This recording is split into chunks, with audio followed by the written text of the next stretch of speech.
Pero bueno, vamos a ir a la palabra del Señor, hermanos. Y como saben, estamos estudiando los atributos de Dios, pero hoy quise hacer una pausa por un motivo en particular. La semana pasada hablamos de un atributo en concreto, hablamos de la soberanía de Dios. Al hablar de la soberanía de Dios, podemos tener la percepción o la idea de que somos como marionetas, de que si Dios lo hace todo, lo escribe todo y lo cumple todo, entonces nosotros no hacemos nada.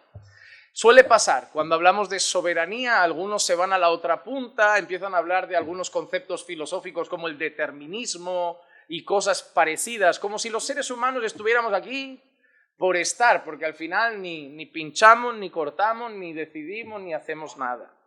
Entonces yo quise traer este mensaje de hoy, donde vamos a hablar de la soberanía de Dios, pero también de la realidad de que no somos títeres, no somos marionetas y que somos responsables de todas nuestras acciones. Así que vamos a orar para pedir la gracia de Dios para poder traer ese mensaje y que se entienda algo.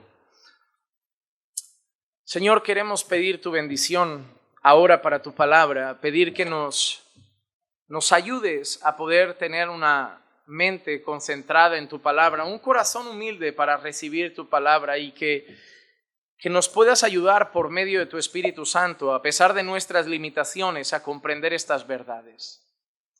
Señor, yo sé que el tema que vamos a tratar hoy es complejo y que nuestra mente puede entrar en un pequeño colapso dentro de nosotros, pero lo único que te pido, Señor, es que seamos suficientemente humildes para que si tu palabra lo dice, aceptemos tu palabra.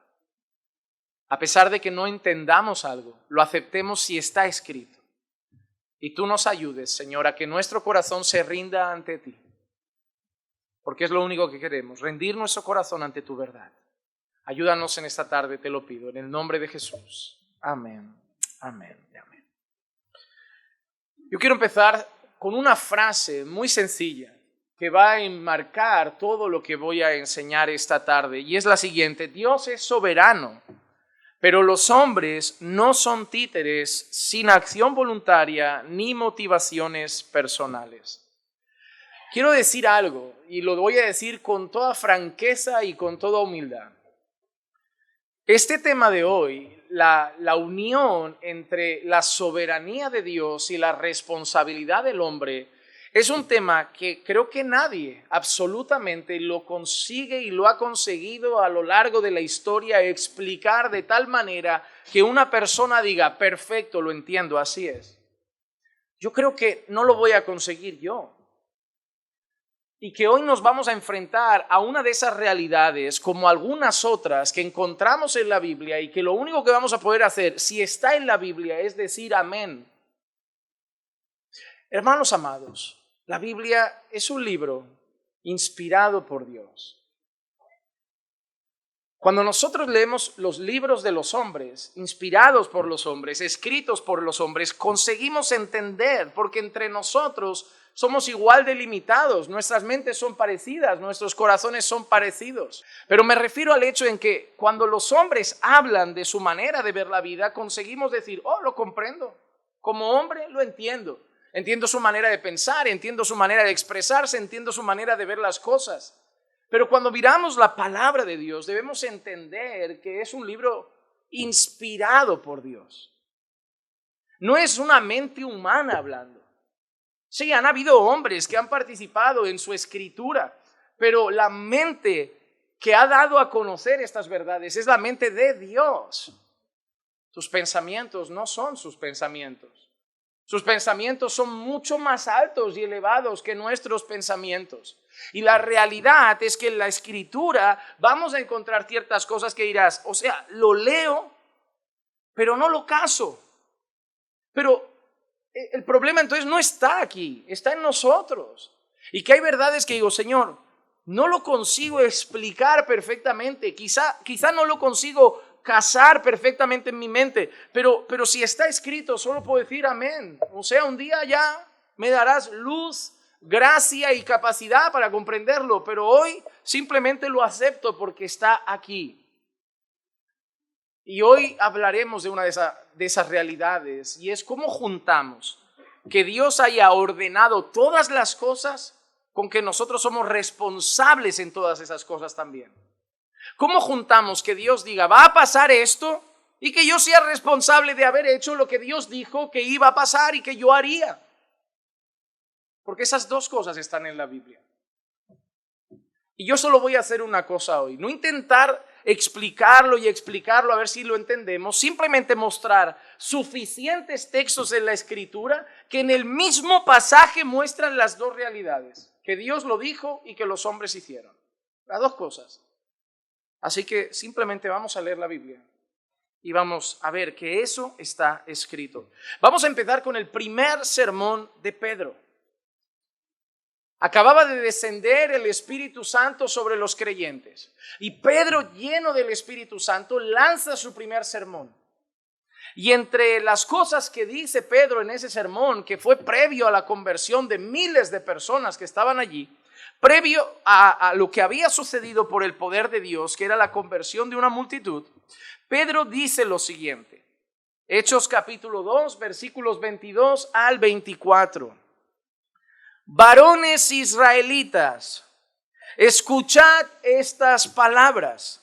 Jesús el Nazareno, varón confirmado por Dios entre vosotros con milagros, prodigios y señales que Dios hizo en medio vuestro a través de él, tal como vosotros mismos sabéis, a este entregado por el plan predeterminado y el previo conocimiento de Dios, clavasteis en una cruz por manos de impíos y le matasteis, a quien Dios resucitó, poniendo fin a la agonía de la muerte, puesto que no era posible que él quedara bajo el dominio de ella. Hay dos realidades que vemos en estos versículos. La primera, Pedro dice que lo que pasó con Jesús era un plan predeterminado por el previo conocimiento de Dios. Dios había dicho y había planificado la muerte de Jesús. La muerte de Jesús no fue un acto solamente cometido por los hombres que Dios desde el cielo lo vio y dijo, ¿pero qué han hecho? ¿Cómo le pueden hacer eso a mi hijo? No. Es más, la propia palabra dice que Jesús, el Cordero, estaba preparado desde antes de la fundación del mundo. Una frase que escuché un día y que hizo que mi mente, se sorprendiera, fue cuando alguien dijo esto y que hasta hoy lo recuerdo. Antes de que Dios dijese, haya luz, Dios ya sabía, va a haber cruz. Es así. Antes de que la creación se diera, en la mente eterna de Dios, Dios sabía, va a haber cruz. Es como decir, ¿tú crees que a Dios le pilló por sorpresa el pecado de Adán y Eva? ¿O tú crees que a Dios le pilló por sorpresa la rebelión de Satanás? ¿O tú crees que a Dios le pilló por sorpresa tus pecados? Como diciendo, wow, yo que pensaba que lo iba a hacer todo bien en la vida, mira cómo está actuando. No, hermano. Dios lo sabe todo. ¿Y desde cuándo Dios sabe todo? ¿Desde ayer, desde hoy, desde cuándo? Desde siempre, desde la eternidad. Y Dios sabe que va a haber cruz. Y además de eso, afirma Pedro, según el plan predeterminado. El plan predeterminado, un plan que ya había sido ordenado, un plan que ya había sido preparado, un plan que ya había sido arquitectado por Dios. ¿Qué vemos ahí? Soberanía. Lo que pasó con Jesús, la muerte de Jesús, la crucifixión de Jesús es parte del plan soberano de Dios. Pero el texto dice más cosas. Lo clavasteis en una cruz por manos de impíos y lo matasteis. Es decir, el odio de la gente, las tramas de los hombres, la crucifixión fue un acto voluntario, fruto del corazón de todos los que estaban allí. ¿Te imaginas a los que iban a prender a Jesús? El día que Jesús fue prendido, andando así como, yo no quiero, Dios, no me obligues, yo no quiero, pero... O prendiendo a Jesús y diciendo, no puedo evitarlo, yo no te prendería, pero Dios me está moviendo automáticamente, yo no sé lo que hago. No era su odio. Constantemente ves a los fariseos tramando contra él, ves a los fariseos planificando matarlo, ves a la gente llenándose de odio, ves a la gente perturbada, ves a los gobernadores contra él. Eso nace de su odio, nace de su rechazo. Nace de aborrecer la luz. La luz vino al mundo, pero el mundo amó más las tinieblas, odiaron la luz, odiaron a Jesús. Lo que tramaron contra él, lo tramaron de corazón, lo pensaron bien, lo maquinaron bien. El odio era terrible, cuando gritaban crucifícalo, salía de su corazón. Dios no ponía esas palabras en la boca de esa gente, ellos querían verlo morir. Así que vemos ahí el qué, responsabilidad de los hombres, pero al mismo tiempo un plan escrito por Dios. Pastor, ¿y cómo casamos eso? Me vas a preguntar eso en cada texto y te voy a decir, no sé. Es que yo no te tengo que decir cómo lo casamos, yo te tengo que decir lo que pasó. Es que nuestra dificultad no está en verlo. O sea, yo veo que había un plan y yo veo que además los hombres hicieron las cosas por su propia voluntad. ¿Cómo junto eso? No lo sé, pero está ahí. Está ahí. Wayne Grudem dijo lo siguiente: la dirección providencial de Dios como causa primera, invisible y subyacente no debe hacernos negar la realidad de nuestras decisiones y acciones. Hablaba ahora con unos hermanos sobre el tema de las cruzadas. Y unas inquietudes los jóvenes me sorprenden. Las cruzadas tuvieron un fin bueno para muchos. El frenar un pueblo musulmán, el frenar invasiones, el frenar muchas cosas. Pero también estoy diciendo que Dios pudo haberlas usado para un fin, para su gloria. Yo sé que no lo casamos, y es que te lo he dicho, mi idea no es que lo casemos, mi idea es que aceptemos ciertas realidades. Porque si no aceptamos ciertas realidades, aceptamos que tenemos un Dios allá arriba que nos ha dejado a nosotros mismos a ir haciendo, y entonces, hermano, nadie descanse aquí, nadie tenga paz, porque si todo está dependiendo de nosotros y Él no gobierna la historia, yo no voy a dormir porque este mundo se nos está yendo de las manos. Pero lo que me da descanso es que a pesar de que veo a los hombres cometiendo ciertas atrocidades, veo un mundo entrando en colapso, veo leyes cada vez peores y guerras cada vez más declaradas, yo descanso porque sé que hay un Dios que gobierna todo. Y Dios juzgará a los hombres por sus acciones. Pero Dios también las puede usar para sus propósitos. ¿No han escuchado muchas veces a creyentes cuando pasan estas cosas que dicen esto? Pero esto tenía que pasar. El mundo se está colapsando y ves a muchos creyentes que ¿qué te van a decir? Pero la escritura se tiene que cumplir. Es horrible, pero Dios anunció que vendrían cosas horribles. ¿O no han oído de guerras y rumores de guerras y hambrunas y pestes? Dios no nos ha ocultado nada. Y desde el principio, el que dice que yo declaro el fin, desde el principio ya declaró que eso pasaría. Por eso, en medio de un mundo caótico, solo los creyentes siguen tranquilos. Porque decimos, esto sigue bajo control. Lo que nos estaría sorprendiendo es que el mundo fuera mejor. Ahí nos estaríamos asustando, estaríamos viendo la Biblia y decimos, ¿qué ha pasado aquí? Pero está pasando exactamente lo que Dios dijo que iba a pasar. El mundo siente un mundo bajo control, no. El mundo siente un mundo descontrolado. Y nosotros vemos un mundo descontrolado bajo un Dios que lo controla. Pero todos serán juzgados por lo que están haciendo. Y eso es lo que vamos a ir viendo hoy más y más. La iglesia siempre ha entendido estas dos verdades, la soberanía de Dios y la responsabilidad humana. Mira, por ejemplo, el libro de Hechos también, el capítulo 4, el versículo 27 y 28.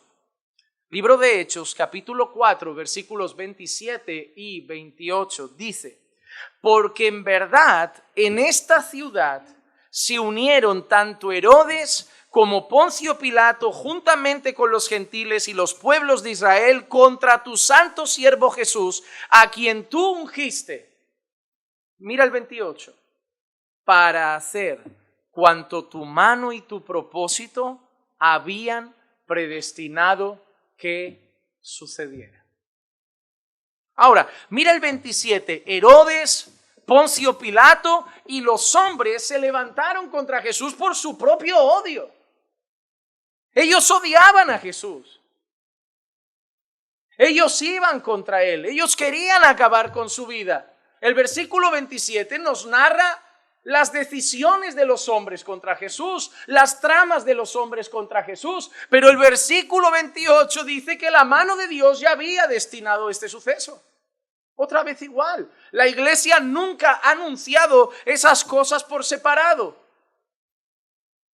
¿Quién ha estado involucrado en la muerte de Jesús? Los hombres. ¿Quién crucificó a Jesús? Los hombres. ¿Quién odió a Jesús? Los hombres. ¿Quién tramó contra Jesús? Los hombres. ¿Quién planificó la muerte de Jesús? Dios. Pastor, ¿y cómo lo casamos? ¿Qué te he dicho que no sé?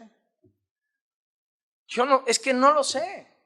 Es que no me da. Yo te prometo que prefería no dar esta enseñanza.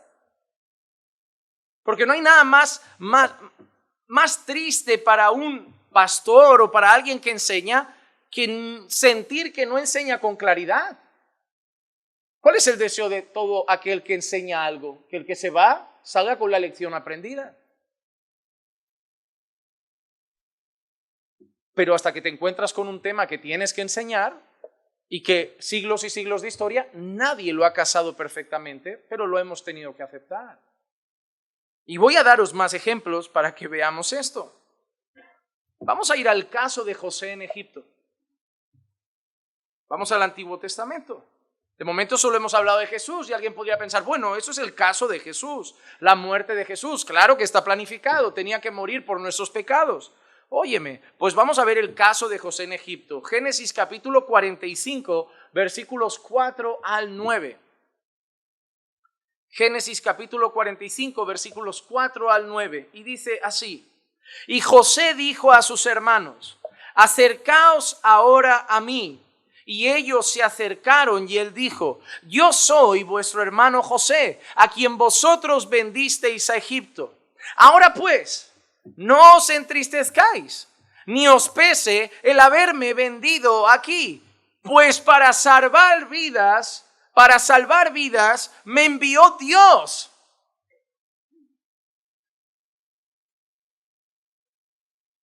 ¿Quién lo vendió? ¿Quién lo envió?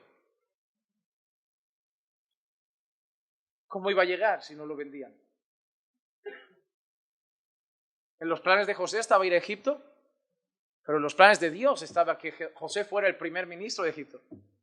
José nunca habría ido por su propia voluntad. Pero Dios dio la idea a los hermanos de venderlo. No, ellos lo tramaban desde su propio odio hacia él. Pero las dos realidades están, ¿verdad? Mira cómo sigue. Porque en estos 2 años ha habido hambre en la tierra y todavía quedan otros 5 años en los cuales no habrá ni siembra ni siega. Y Dios me envió delante de vosotros para preservaros un remanente en la tierra y para guardaros con vida mediante una gran liberación. Ahora pues, no fuisteis vosotros. Hay gente que me dice, José es el mayor ejemplo de perdonar a quien te ofende. No, José es el mayor ejemplo de entender que la ofensa estaba bajo un plan de Dios. José es el mayor en entender que todo coopera para el bien de aquellos que aman a Dios. Porque José no está diciendo, pero yo soy tan bueno que os perdono. Pero aunque me hayáis hecho eso, yo soy tan dulce y simpático que lo perdono todo. Porque yo voy a dar clases de perdón y de morar a todo el mundo. No, José dice, pero yo he entendido que el que me quería aquí era Dios desde el principio. Y encima José dice una barbaridad para muchos, pero una maravilla para nosotros. Dice, porque teníais que vivir vosotros. Dios os quería guardar a vosotros. Porque Él lo ha dicho, iba a venir hambruna, ibais a morir de hambre, pero para que no muráis de hambre, yo tenía que llegar aquí. Y Dios fue capaz de usar vuestro propio odio contra mí para haceros un bien a vosotros. No, hombre. Ahora pues, no fuisteis vosotros los que me enviasteis aquí, sino Dios. y él me ha puesto por padre de Faraón y señor de toda su casa y gobernador sobre toda la tierra de Egipto. Daos prisa y subid a donde mi padre y decidle, así dice tu hijo José, Dios me ha hecho señor de todo Egipto, ven a mí, no te demores. Vamos a analizar, por ejemplo, el versículo 4 nos enseña que fueron los hermanos de Jesús los que tramaron contra él. Fueron los hermanos de Jesús los que decidieron venderlo. Si tú lees la historia antes, tú ves el odio en sus ojos. Cuando el padre llega con esa preciosa túnica de colores. Ahora imagínate, yo tengo un iPhone bonito aquí y yo tengo 5 hijos y llego delante de mis 5 hijos, los pongo en el salón y digo, hijos, vosotros sabéis que os quiero a todos por igual. Soy padre, los padres queremos a todos por igual, pero el iPhone es para José. Así hay padres que hacen con sus hijos, no con el iPhone, pero con sus actitudes. Yo un día me gustaría hablar con todos vosotros de eso de querer a todos los hijos por igual. Y si es realmente tan cierto como se dice.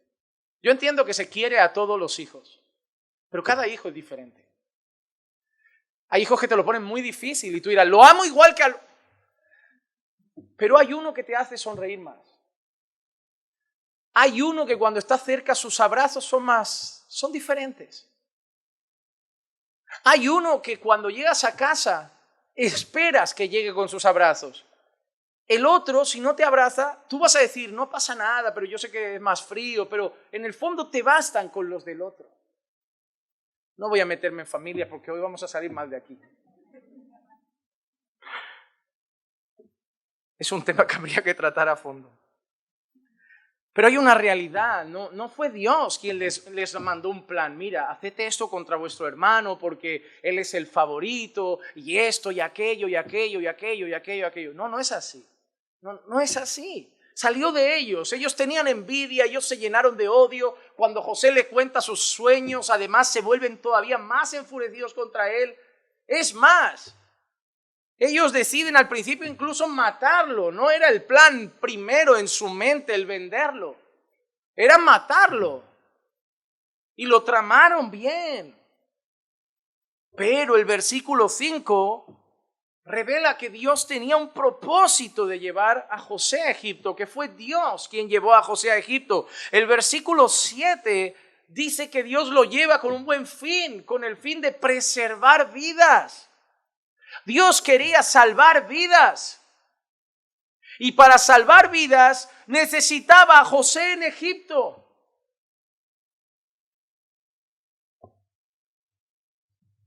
Hay una historia muy bonita.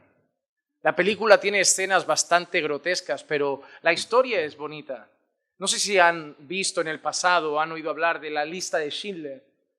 Era un señor que se dedicó a comprar judíos, tenía una empresa, una fábrica y se dedicó a comprar judíos porque era la única manera de salvarles la vida. Que sirvieran a su fin, a su trabajo, a su empresa. Y daba relojes, y daba un reloj y toma, aunque sea otro judío, y toma los zapatos, dame otro judío, y toma los anillos de la familia, dame otro judío. Fue su corazón, ¿verdad? Movido a compasión y amor el que dio sus cosas para salvar judíos. Fue su corazón el que dijo, oye, ¿y si hago esto y salvo a algunos? Fue su corazón. Pero no creen que a la vez fue Dios el que lo puso ahí para que algunos se salvaran. No negamos, ¿no? Qué corazón, qué hombre lleno de amor y compasión, lo que hizo, pero gracias a Dios que lo puso ahí. Pero gracias a Dios que lo puso ahí.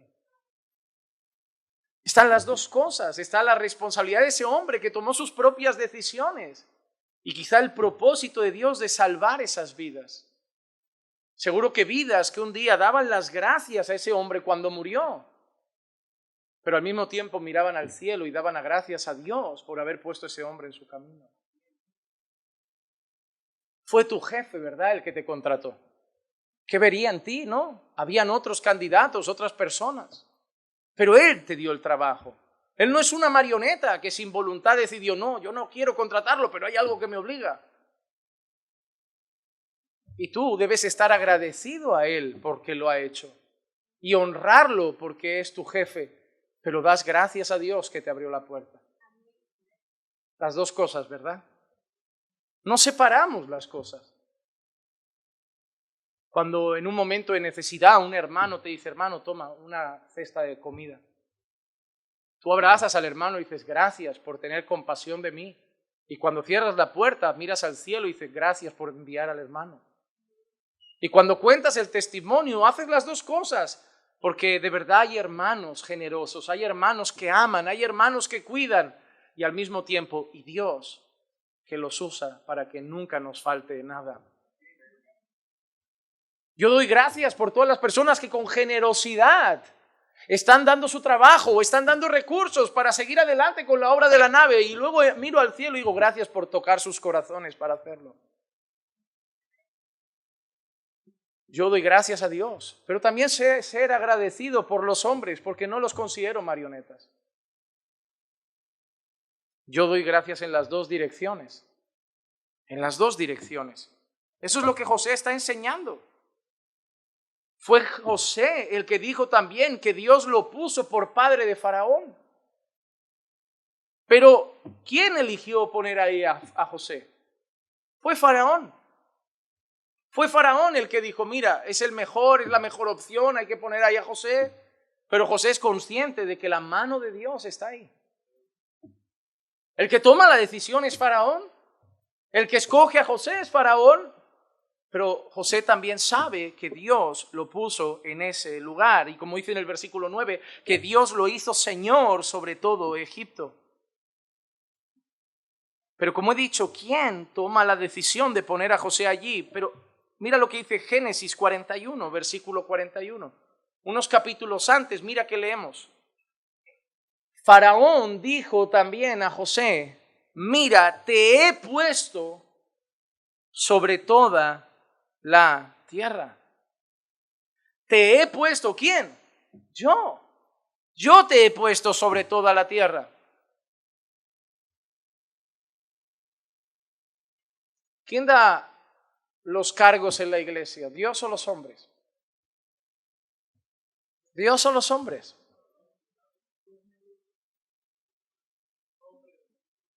¿Y Dios? Ahora sus respuestas van a empezar a cambiar, ¿verdad? Antes eran Dios, antes eran los hombres y ahora dices, ¿por qué nos peleamos? Ese es el problema, ¿verdad? Antes te preguntaban eso y decías, los hombres, no, es Dios, no, son los hombres. Y mira qué fácil es decir, ¿y si están los dos involucrados en esto? Y si le podemos decir al pastor, pastor, gracias por la confianza que habéis depositado los pastores en mí como diácono.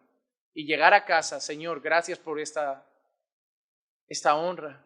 Gracias por el lugar donde me has puesto. Señor, quiero servirte a ti de la mejor manera posible. Quien ordena a los pastores son los hombres. ¿Quién tiene que ver en los hombres las características que cumplen, para saber que cumplen las características de un pastor? Lo tiene que ver los hombres. ¿Quién tiene que mirar que son adecuados para el ministerio? Los hombres. ¿Quién tiene que ver que cumplen los requisitos para ser pastor? Los hombres. ¿Quién tiene que ver que son aptos para enseñar? Los hombres. Pero ¿quién da los ministerios? Dios. ¿Quién participa en el nombramiento? Los dos. Los dos. Los hombres miran, los hombres analizan a la luz de la palabra, ven si son aptos, pero al final reconocemos que el que los trajo y da los dones es el Señor. Creo que llevamos muchos años peleándonos por una cosa que no había que pelear. Las malas acciones cometidas por los hombres son usadas muchas veces para que Dios cumpla maravillosos propósitos. Sin embargo, no quita la culpa del pecado de los hombres y la responsabilidad de sus malas acciones. ¿Estuvo bien lo que hicieron los hermanos de José? ¿Dios lo usó para bien? ¿Pero los hermanos de José tienen que pagar por lo que han hecho? Sí. No se les quita culpa, fue decisión de ellos, aunque Dios soberanamente lo usó para un propósito maravilloso. Vemos otro ejemplo. Una nación pagana usada por Dios. Asiria. Isaías capítulo 10, versículos 5 al 7. Dice así: ay de Asiria, vara de mi ira, y báculo en cuyas manos está mi indignación. Contra una nación impía la envío, y contra el pueblo de mi furor la mandaré, para que capture botín y tome despojos y los pisotee como el lodo de las calles. Pero ella no tiene tal intento, ni piensa así en su corazón, sino que su intención es destruir y exterminar no pocas naciones. Mira qué interesante. Ay de Asiria. Déjame hacerte una pregunta, a ver si tú conoces un poco esto. ¿Asiria era una nación devota de Dios? Fiel a Dios, obedecía la palabra, guardaba los mandamientos, hacía la voluntad de Dios. Asiria no quería saber de Dios. Asiria tenía sus propios dioses paganos, falsos. Asiria era un pueblo idólatra, era un pueblo violento, un pueblo inmoral, un pueblo agresivo, sanguinario. Pero mira lo que va a decir Dios en el versículo 5. Ay de Asiria, vara de mi ira, y báculo en cuyas manos está mi indignación.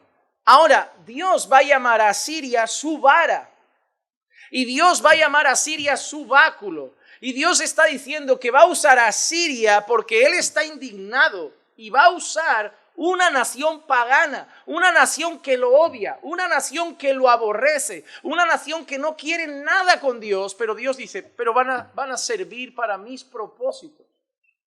El versículo 6 también muestra la soberanía de Dios, de cómo Dios envía a Asiria como un castigo contra una nación. Mira lo que dice: contra una nación impía la envío, y contra el pueblo de mi furor la mandaré.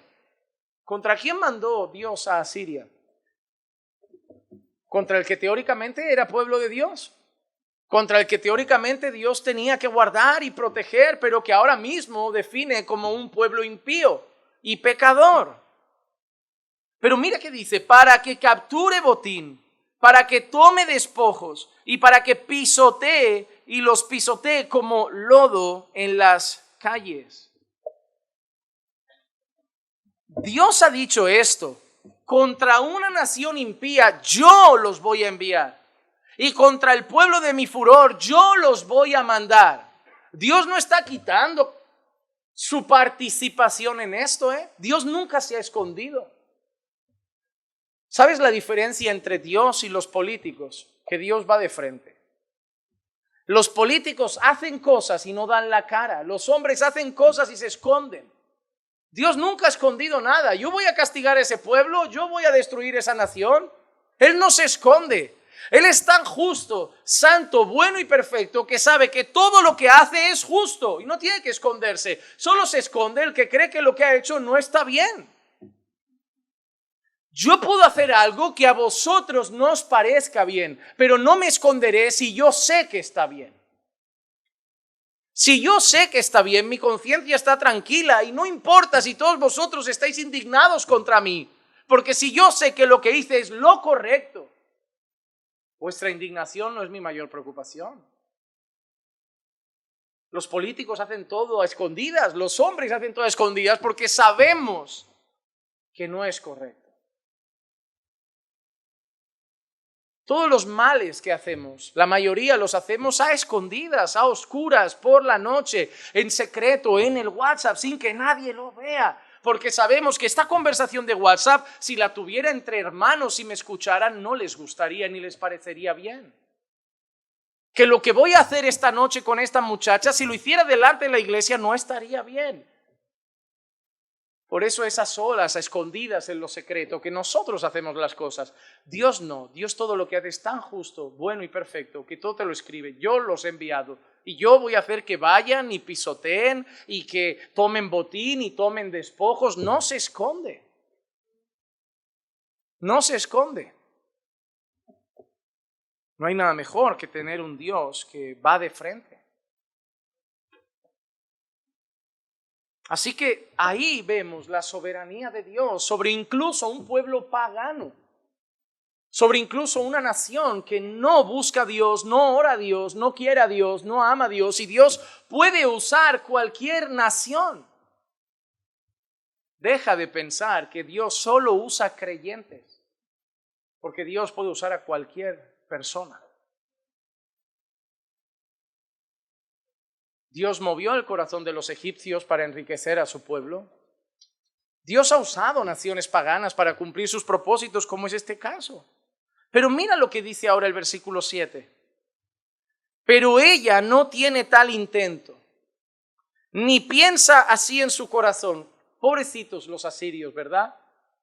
Ellos no tienen ese intento, ese deseo en su corazón. Pobrecitos.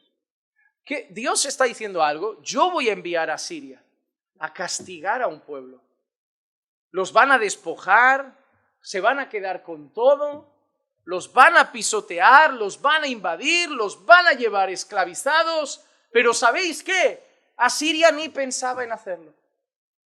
Asiria no tenía en sus planes hacer eso. Y tú dices, oh Dios, eres cruel. Pobres asirios, que son tan buenos y tú los obligas a hacer cosas tan malas. Pero mira lo que acaba diciendo. Sino que su intención es destruir y exterminar no pocas naciones. Dios no está diciendo, yo estoy cogiendo a un pueblo bueno, bondadoso y lo voy a usar para que hagan cosas malas. No, Dios está diciendo, yo voy a usar ese pueblo para castigar esa nación. Pero no olvidéis que es un pueblo que si fuera por ellos, lo que desean es acabar con todas las naciones. No les va a costar hacerlo, no van a sufrir, no van a tener remordimiento, porque el deseo de ese pueblo es exterminar el mundo entero. Así que Dios está diciendo, yo los voy a usar, soberanía, yo los voy a enviar, soberanía, pero el deseo de ellos es gobernar el mundo, esa es su responsabilidad, que nadie les quite culpa. Van a servir a mis propósitos, pero lo van a hacer con gusto. Ellos van a disfrutar en esa invasión, van a disfrutar llevándose gente esclava, porque ellos aman eso, aman el mal. Eso es su propio deseo. En Isaías capítulo 10 y el versículo 12, mira qué dice.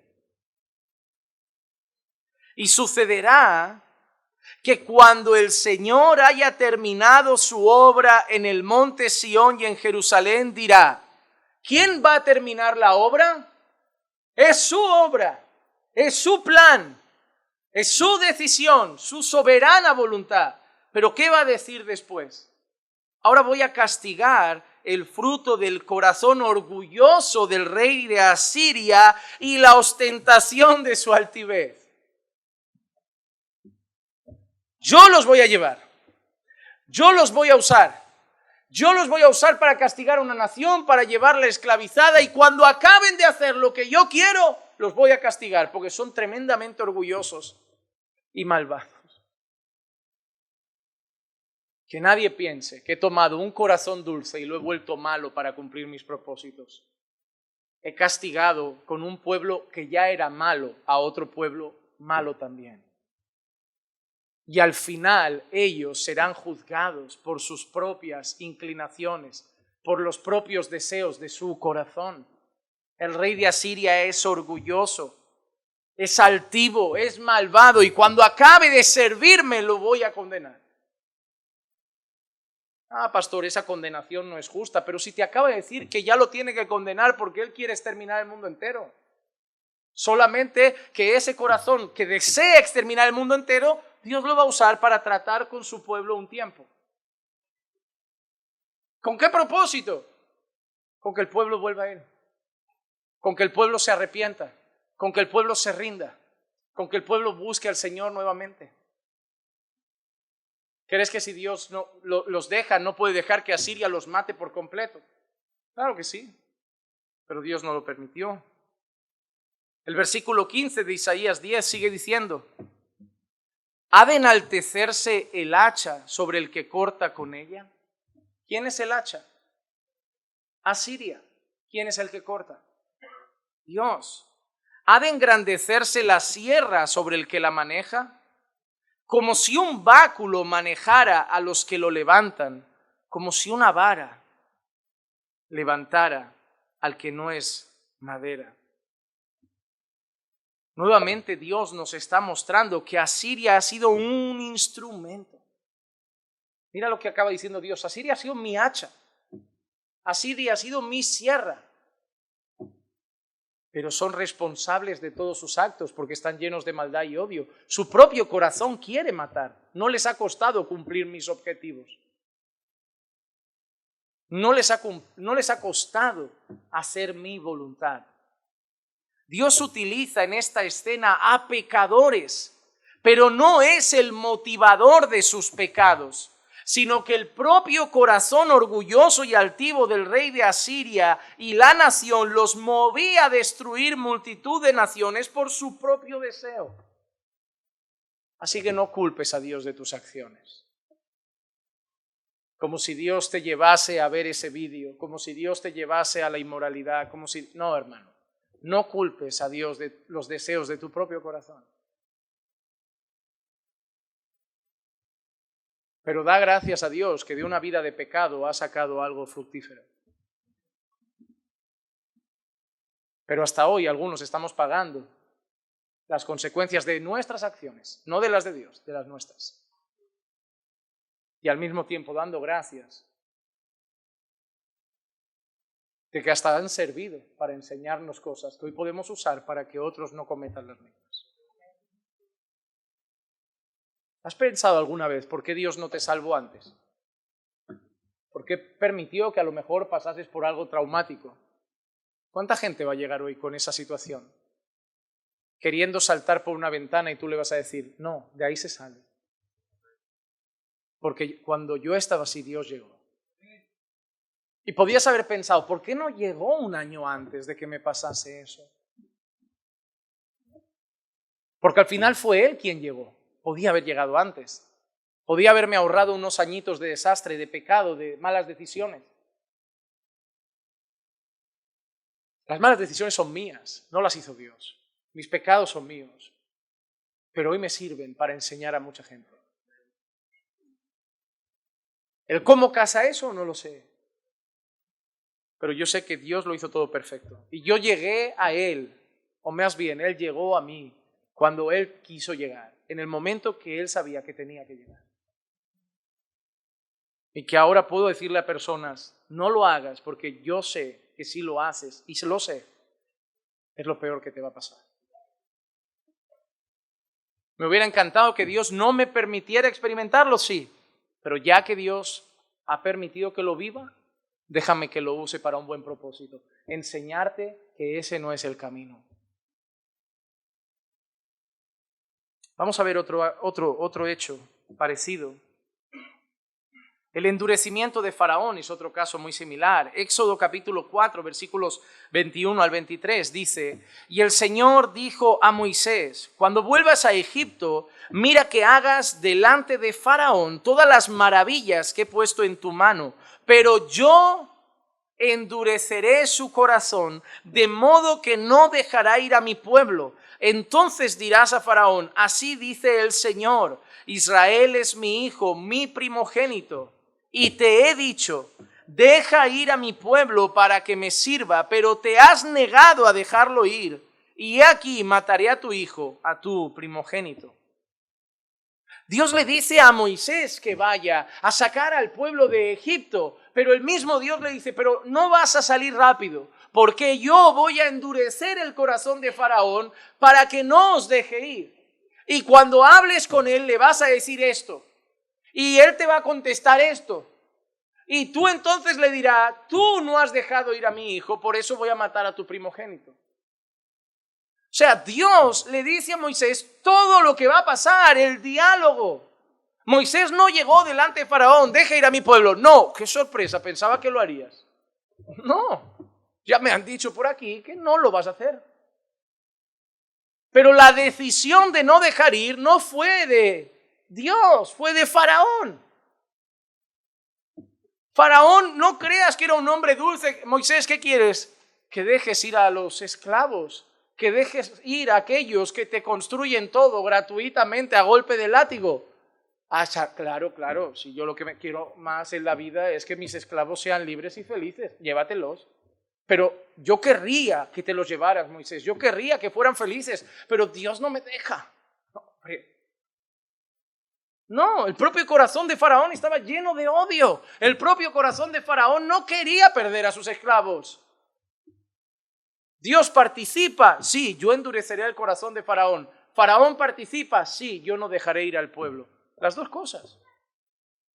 Las dos cosas.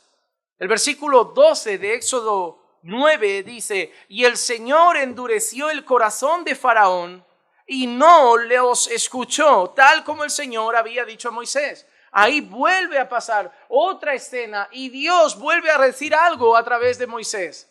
El Señor endureció el corazón de Faraón. El Señor endureció el corazón de Faraón. Claro, tú vas leyendo esto y te da la sensación de que Dios está endureciendo un corazón blando, pero no es así.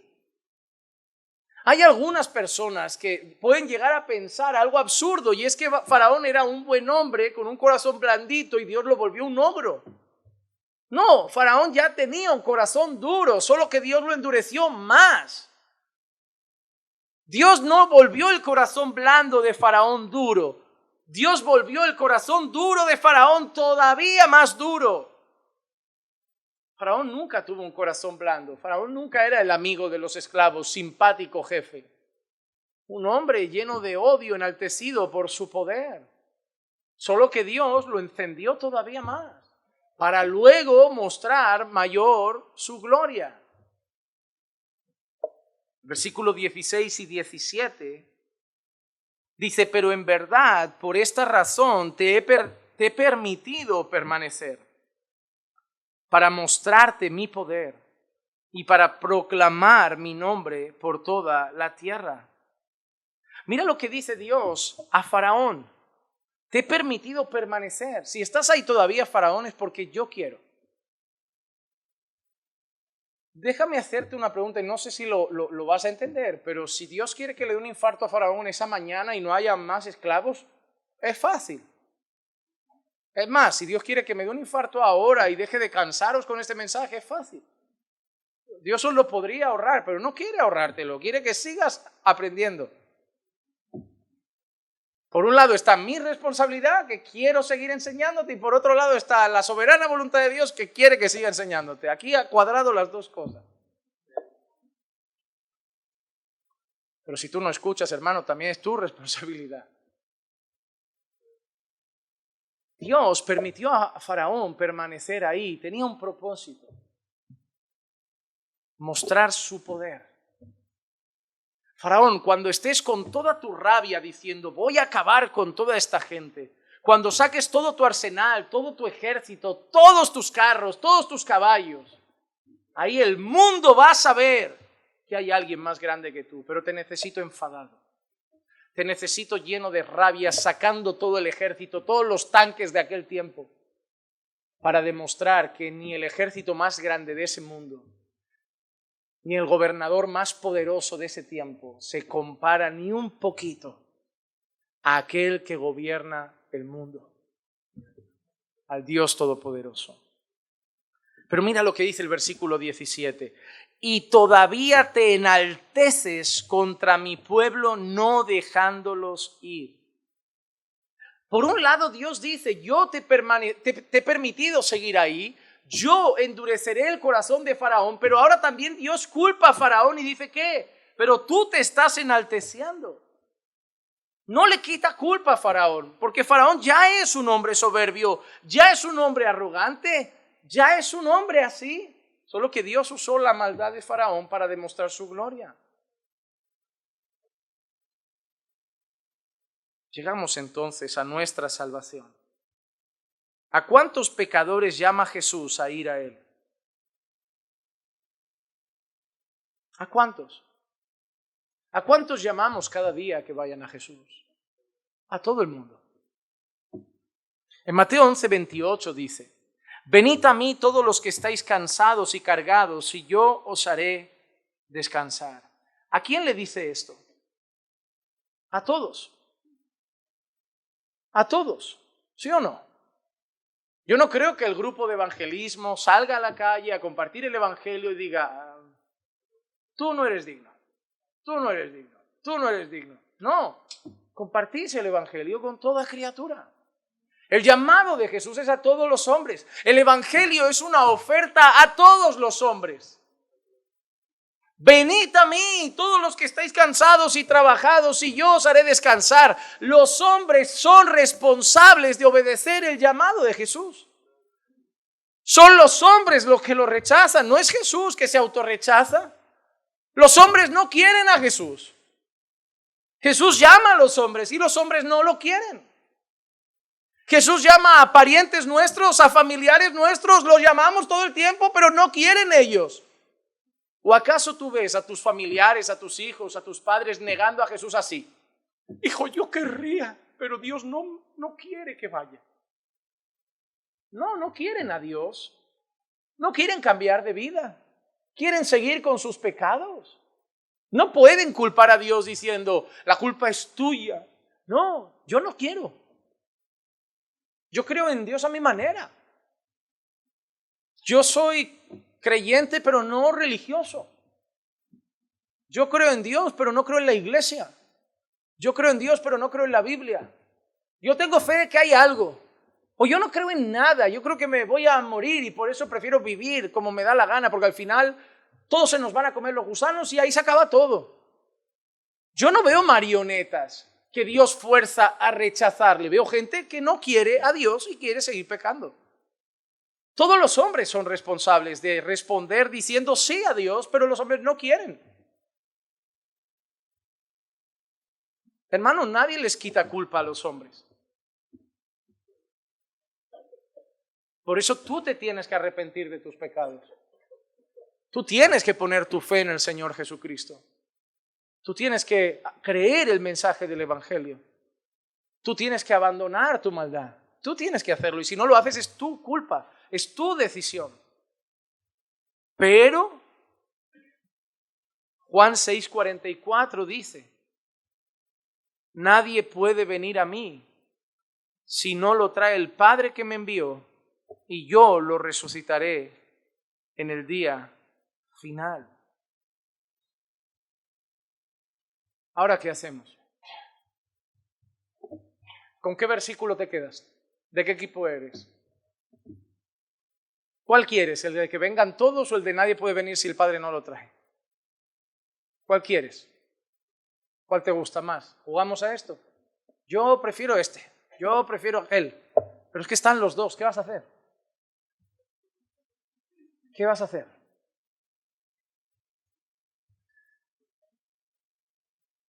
Había un hombre que iba caminando por un paseo. Bosquecito, tenía un camino bonito. Y el hombre estaba andando y se encontró un cartel, una puerta hermosa. Y un cartel arriba que ponía, que vengan a mí todos los que están cansados y trabajados, que yo les haré descansar. El hombre miró el cartel y dijo, no me interesa, yo sigo. Pero él vio el cartel, él leyó el cartel, él no quiso. Al día siguiente pasó otro señor. Otro señor pasó andando por allí, dándose un paseo, y vio el cartel, que vengan a mí todos los que están cansados y trabajados, que yo les haré descansar. Y dijo, oye, voy a curiosear un poco. Abrió un poquito la puerta, se asomó, pero dijo, esto no es para mí. Nada, lo dejo, me vuelvo al paseo. Él se asomó, él tonteó un poquito con la puerta, él leyó, él le entró curiosidad, pero al final él no quiso. Pero al día siguiente pasó otro hombre. Iba andando también, otro día normal de su vida, y leyó el mismo cartel que los otros. Y vio la misma puerta que los otros, y leyó el mismo mensaje.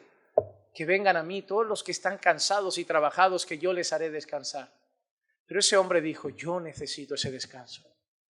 Yo necesito ese descanso. Y dijo, yo ni me lo pienso, yo entro por la puerta y yo me quedo ahí dentro. Entró y cerró la puerta. Cuando cerró la puerta, se giró para cerrarla bien y vio otro cartel y dijo, ¿qué pone ahí? Nadie viene a mí si el Padre no lo trae. Él tomó una decisión, pero el Padre le hizo tomar esa decisión. Él es responsable, pero Él nunca se dará el mérito de su salvación. Él siempre sabrá que si está en Cristo es porque el Padre quiso. Quien rechaza a Jesús es su propia voluntad. Quien cree en Jesús ha tomado una decisión, pero una decisión que Dios ha querido que tome. Jugamos a elegir un equipo, pero yo no veo un equipo al que elegir. Yo veo dos mensajes que están en la Biblia. El de llamad a todos los hombres. Y cada hombre es responsable de tomar su decisión por Cristo o de negarlo. Pero que aquellos que reconozcan a Jesús como Señor, que sepan que es porque Dios les ha dado fe. Que sepan que es porque el Espíritu Santo les ha hecho llamar a Jesús Señor, porque nadie llama a Jesús Señor si no es por el Espíritu. Que todos sepan que aquellos que han rechazado a Jesús es porque aman su pecado, quieren su pecado. Dios no los ha rechazado, ellos han rechazado a Dios. Porque la Biblia dice, el que viene a mí de manera alguna lo lanzo fuera. Nadie ha ido a Dios y Dios le ha dicho, no te quiero. Ellos no quieren a Dios. Pero si alguno ha ido a Dios y alguno ha dicho a Dios, yo te quiero, yo te amo, que sepa, tú me amas porque yo te amé primero. Tú no me elegiste a mí, yo te elegí a ti. ¿El cómo casa eso? Esa es la pelea que hace que hayan denominaciones y pensamientos. No debería ser una pelea, pero las peleas al final no nacen porque Dios es confuso en su palabra. Nace porque nuestro orgullo es grande en nuestros corazones y somos limitados y nuestra limitación pues nos decanta para un lado y para otro. Por eso cada vez que hables y veas debates de gente que habla sobre la elección o eso, unos te dirán Mateo 11:28, Jesús está llamando a todos, y otros te dirán, pero Juan dice que solo vienen los que el Padre trae, y tendrás un debate que no acabará. Porque cada uno porque ¿sabes de qué lado hay versículos? De los dos. De los dos. De los dos. Déjame leerte dos frases. Una es de Wayne Grudem que dice, las Escrituras no nos explican exactamente cómo Dios combina su control providencial con nuestras decisiones voluntarias y significativas. Pero en lugar de negar un aspecto u otro, simplemente porque no podemos explicar cómo ambos pueden ser ciertos, debemos aceptar ambos en un intento de ser fieles a la enseñanza de toda la Biblia. Hermano, no te pelees para decantarte por un lado u otro, porque no consigues casarlo. Simplemente ríndete y, Señor, no lo entiendo, no lo caso, pero las dos cosas están. Yo solo sé que te voy a seguir. ¿Ya? Y una un poquito más amplia, y esta me ayudó a mí como predicador. Andrew Fuller dice, una mente carnal puede preguntar, ¿cómo pueden ser estas cosas? ¿Cómo puede la predestinación divina concordar con la agencia y la responsabilidad humana? Pero un cristiano verdaderamente humilde que encuentra ambas cosas en su Biblia, las creerá aunque no pueda comprender plenamente su coherencia. Y encontrará en uno un motivo para depender enteramente de Dios y en el otro una advertencia contra la pereza y la negligencia presuntuosa del deber. Y así, un ministro cristiano, si ve la doctrina en sus conexiones apropiadas, no encontrará nada en ella que obstaculice el libre uso de advertencias, invitaciones y persuasiones, ya sea para los convertidos o para los no convertidos. Sin embargo, no basará sus esperanzas de éxito en la flexibilidad de la mente humana, sino en la gracia prometida de Dios, quien, mientras profetiza los huesos secos como se le ordena, es conocido por inspirarles aliento de vida.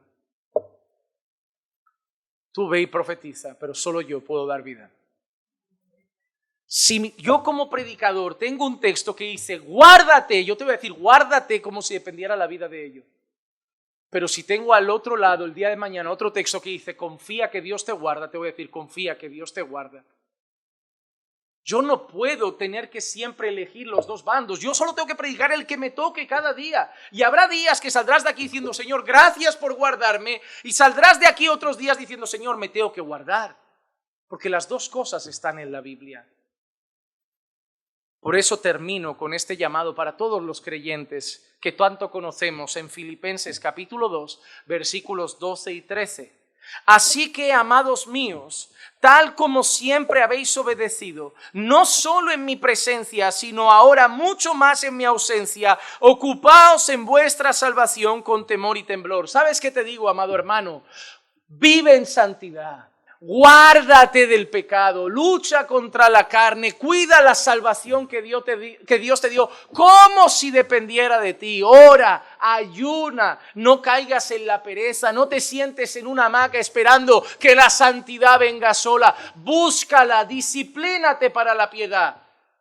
Ah, pastor, parece que estás diciendo que depende de mí. Pues déjame que nos vamos al otro lado.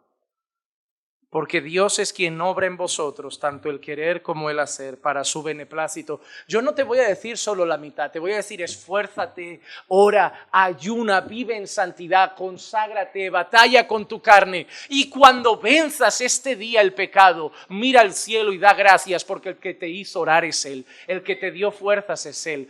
Uno te va a hacer darle gracias. El otro te va a hacer esforzarte, y en la vida cristiana las dos cosas son necesarias. Esfuérzate y sé valiente, y cuando conquistes una victoria da gracias, porque no eres vencedor tú, eres vencedor en Cristo Jesús. No dividamos porque no entendemos lo que Dios nunca nos pidió que dividiéramos. La soberanía de Dios y la responsabilidad del hombre se llevan bien. Nosotros queremos a veces ponerlas en pleito porque somos limitados. Un día estaremos con Dios y la primera pregunta que le haremos será, Señor, ¿pero cómo funcionaba esto? Porque nunca lo entendimos. Yo me esforcé, Señor, pero sé que estoy aquí por ti. Yo luché, Señor, pero sé que estoy aquí por ti. Por eso Pablo dice, yo golpeo mi cuerpo, yo corro, yo batallo, pero la gloria solo es de Dios. Vamos a orar. Señor, te damos gracias por tu palabra, Señor, que aunque a veces es difícil para nuestras mentes limitadas, es preciosa. Y hoy, Señor, yo me voy con gozo, porque yo no me voy con un debate en mi corazón, yo me voy con un corazón rendido, Señor. Puede ser que tenga preguntas en ocasiones, pero yo sé algo, Señor, que me voy a esforzar, que voy a trabajar, que sé que soy responsable de mi vida espiritual, que sé que soy responsable de estar avivado, soy responsable de tener una buena vida de oración, soy responsable de conocer más tu palabra. Yo sé que tengo que esforzarme por tener un buen matrimonio, porque nuestra iglesia viva en santidad, pero cada paso que demos y venzamos, te daré gracias a ti. Porque también sé que tú mueves nuestros corazones, que tú nos fortaleces en la debilidad y tú pones el querer y el hacer. Yo no me voy a pelear con esas cosas. Yo voy a trabajar como si dependiera de mí, pero voy a cantar sabiendo que depende de ti. Gracias, Señor. Solo ayúdame a descansar en medio de estas cosas. Te lo pido en el nombre de Jesús. Amén, amén y amén. Hermanos, sean...